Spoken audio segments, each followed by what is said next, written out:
Salam, perkenalkan nama saya Emmanuel Kronopae dengan NIM 25320309 dari kelas I. Di sini saya akan membuat video menjawab soal UAS Pendidikan Agama Kristen. Soal yang pertama, jelaskan dengan lengkap mengenai peta sukses seorang mahasiswa PJKR menurut Alkitab. Jawab.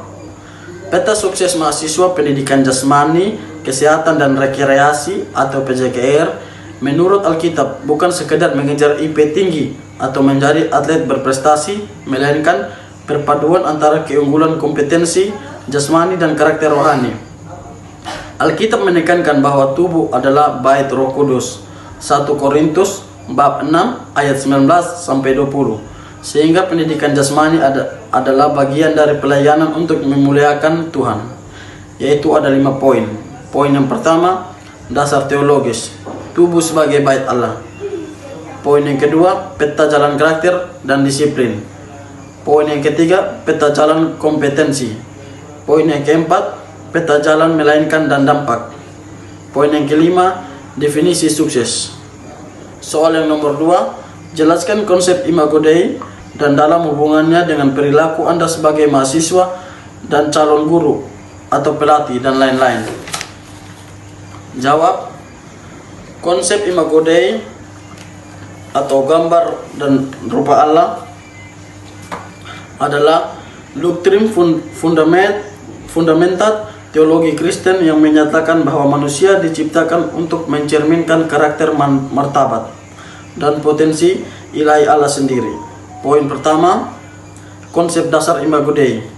Martabat intrinsik. Setiap manusia memiliki nilai bawaan yang tak ternilai karena diciptakan oleh Allah, tanpa memandang latar belakang, kepintaran atau fisik. Poin yang kedua, Imago Dei dalam perilaku mahasiswa, yaitu integrasi akademik, menjunjung tinggi kejujuran, tidak menyontek dan tidak plagiar karena mencerminkan karakter Allah yang jujur dan benar. Poin yang ketiga, Imago Dei sebagai calon guru atau pelatih. Memandang siswa dengan martabat, melihat siswa bukan sebagai bacana kosong yang harus diisi, melainkan sebagai individu berharga yang memiliki potensi bawaan dari Allah yang perlu dibimbing dan dikembangkan. Soal yang ketiga, pergumulan paling berat Yesus adalah melawan keinginan tertulis dalam Alkitab ada 4 kali. Berusaha menggagalkan Yesus untuk tidak mati di kayu salib. Jelaskan dengan lengkap dan bersama dengan ayat-ayatnya. Pergumulan terberat Yesus Kristus secara manusiawi adalah melawan rasa takut, penderitaan fisik, dan beban dosa dunia yang akan ditanggungnya di kayu salib. Pergumulan ini adalah pertempuran kehendak manusiawinya untuk menundukkan diri sepenuhnya pada kehendak Allah Bapa. Berikut adalah 4 peristiwa utama yang menggambarkan pergumulan Yesus agar tidak di kayu salib, atau sering disebut sebagai percobaan iblis atau godaan untuk menghindari penderitaan, beserta ayat-ayatnya. Yang pertama, percobaan di padang gurun atau menolak jalan pintas menjadi raja. Setelah berpuasa 40 hari, iblis mencoba Yesus dengan menawarkan kerajaan dunia. Ini adalah godaan untuk mendapatkan kemuliaannya sebagai raja tanpa harus melalui jasa penderitaan atau salib. Ayat. Dan iblis membawanya ke suatu gunung yang tinggi dan memperlihatkan kepadanya dalam sekejap mata semua kerajaan dunia. Kata iblis kepadanya, segala kuasa itu serta kemuliaannya akan kuberikan kepadamu. Jadi, jikalau engkau menyembah aku, seluruhnya itu akan menjadi milikmu. Matius bab 4 ayat 8 sampai 9. Lihat juga Lukas bab 4 ayat 5 sampai 7. Pergumulan. Yesus menolak jalan pintas jika ia menyembah iblis. Ia menjadi raja tanpa mati di salib. Tetapi manusia tidak ditebus Yesus Yesus memilih jalan salib. 2. Teguran kepada Petrus, menolak pemikiran manusiawi. Saat Yesus memberitahu murid-muridnya bahwa ia harus pergi ke Yerusalem, menderita dan dibunuh, Petrus menegurnya dan berkata, hal itu tidak akan terjadi. Yesus mengenali ini sebagai godaan dari iblis. Ayat. Maka Petrus menarik Yesus ke samping dan menegur dia, katanya, Tuhan, kiranya Allah menjauhkan hal itu. Hal itu sekali-kali tidak akan menimpa engkau. Maka Yesus berpaling dan berkata kepada Petrus, Enyala iblis, engkau suatu batu sandungan bagiku. Sebab engkau bukan memikirkan apa yang dipikirkan Allah, melainkan apa yang dipikirkan manusia. Matius bab 16 ayat 22 sampai 23. Pergumulan. Keinginan manusia melalui Petrus untuk menghindari penderitaan dilawan oleh Yesus yang berpegang pada kehendak Bapa. Poin yang ketiga, pergumulan di Taman Getsemani, doa menghadapi cawan. Ini adalah puncak pergumulan Yesus, di mana kemanusiaan bergetar menghadapi kengeringan murka Allah terhadap dosa. Ia bergumul 3 kali dalam doa. Ayat. Ya Bapakku, jikalau sekiranya mungkin, biarkanlah cawan ini lalu daripadaku. Tetapi janganlah seperti yang kuhendaki, melainkan seperti yang engkau kehendaki.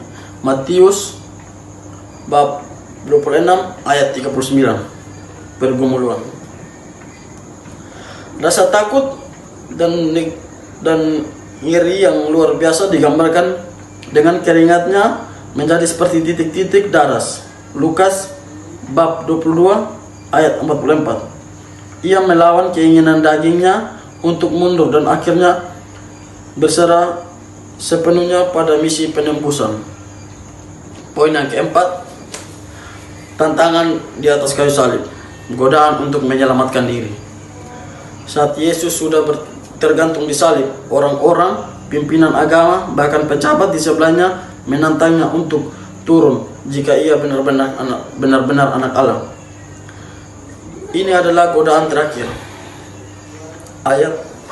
Orang-orang yang lewat di sana menghujat dia, selamatkanlah dirimu, jikalau engkau anak Allah, turunlah dari salib itu.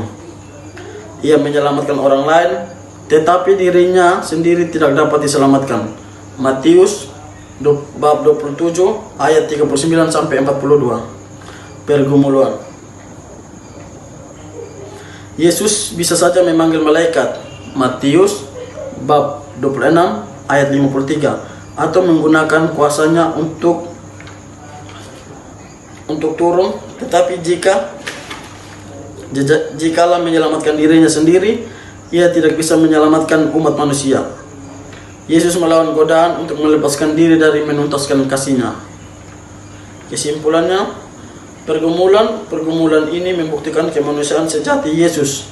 Ia merasakan ketakutan dan penderitaan, namun ketaatannya pada kehendak Bapa. Filipi bab 2 ayat 8. Melampaui keinginan untuk menghindari kematian sehingga keselamatan manusia tercapai. Soal yang keempat, keselamatan adalah dikembalikan, dan siapa yang dikembalikan pada rancangan semula? Jelaskan. Ya.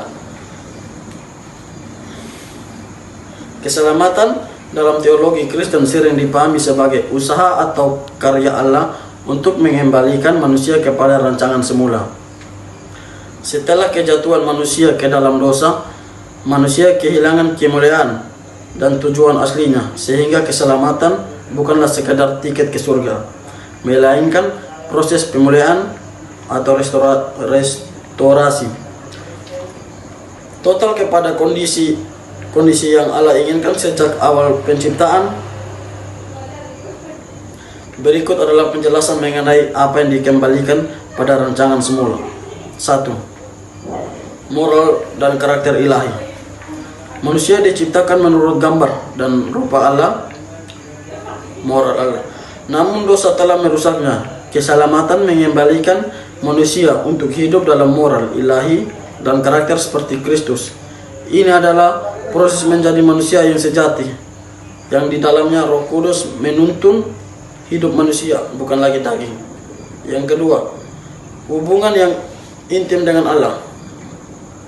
Rancangan semula adalah manusia berjalan bersama Allah dan hidup dalam persekutuan penuh dengannya. Dosa menciptakan keterpisahan, keselamatan mengembalikan hubungan itu, memungkinkan manusia kembali menjadi anak-anak Allah yang intim. Hidup dalam kasih karunia dan kebenaran. 3. Fungsi dan tujuan hidup.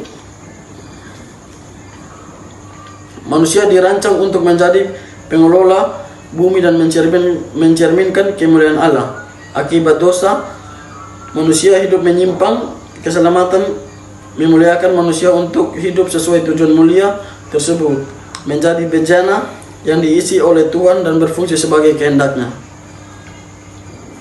Yang keempat, integrasi roh, jiwa, dan tubuh. Rancangan semula adalah manusia yang utuh atau holistik. Keselamatan membebaskan manusia dari perbudakan dosa yang merusak mental dan fisik, membuat pemulihan jiwa, dan akhirnya kebangkitan tubuh yang mulia pada akhir zaman.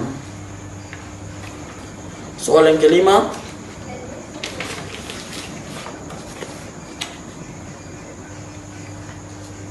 berikan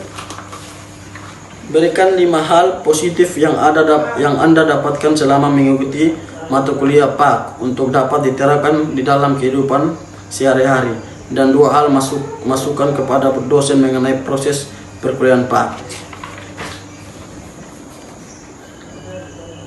Yang pertama, tentang nilai kemanusiaan. Yang kedua, kuatnya iman dalam menghadapi tantangan.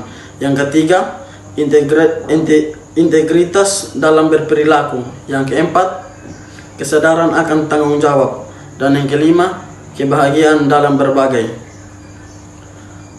2 hal dari saya untuk Bapak dosen: menambahkan topik yang relevan ke dalam materi terkait dengan kondisi sesuai masyarakat saat ini dan peran agama dalam membangun toleransi antar umat beragama. Yang kedua, materi juga tidak hanya fokus pada sejarah, tetapi juga bagaimana menghadapi tantangan hidup modern dengan landasan iman. Baik Bapak dosen, itu saja jawaban dari saya. Saya mengucapkan terima kasih.